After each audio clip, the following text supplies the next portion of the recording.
আনোয়ারুল আজিম আনারের এলাকা ঝিনাইদহের কালীগঞ্জ থেকে সরাসরি যোগ দিচ্ছেন সহকর্মী শিপ্লুজ্জামান। শিপ্লু, নিহত সংসদ সদস্য আনোয়ারুল আজিমের পরিবারের সঙ্গে কথা বলতে পেরেছেন কি, আর কি বলছে স্থানীয় নেতাকর্মীরা, জানাবেন।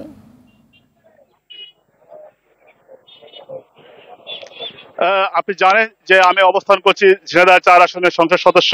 এখান থেকে পরপর ৩বার সংসদ সদস্য নির্বাচিত হয়েছেন এবং তিনি উপজেলা চেয়ারম্যান ছিলেন। তিনি একজন জনপ্রিয় একজন জনপ্রতিনিধি এই ঝিনাইদহ কালীগঞ্জে।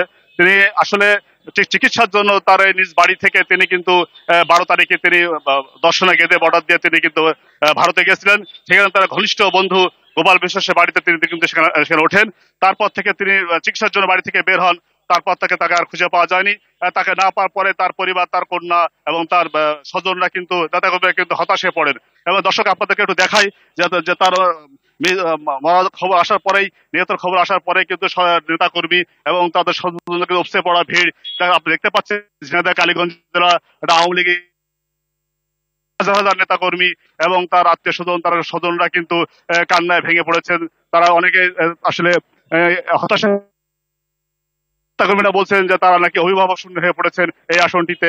তো আসলে এতটাই জনপ্রিয়তা ছিল যে এখানে মানুষটি দলমত নির্বিশেষে মানুষ তাকে খুব ভালোবাসতো এবং মানুষের পাশে তিনি কিন্তু সুখে দুঃখে সবসময় পাশে থাকতেন। এবং তার একটি রেকর্ড ছিল যে তিনি ব্যাপক মানুষকে তিনি জানাজায় অংশগ্রহণ করতেন এবং জানাজা পড়তে পড়তে মানুষকে কিন্তু সাহায্য সহযোগিতা ব্যাপক করেছেন। আর আপনাকে একটা বিষয় জানিয়ে রাখি যে আমি এখন কথা বলেছি ঝিনাইদহ পুলিশ সুপারের সাথে।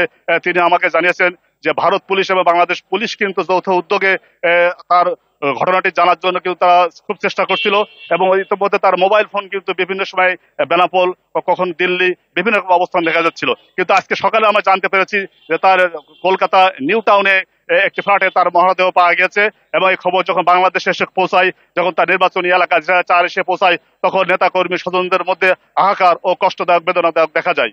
এবং এখন এখানকার নেতাকর্মীরা বসে আছেন কখন তাদের নেতাকে তারা দেখতে পারবেন বলে তারা এখানে অধীর আগ্রহে বসে আছেন।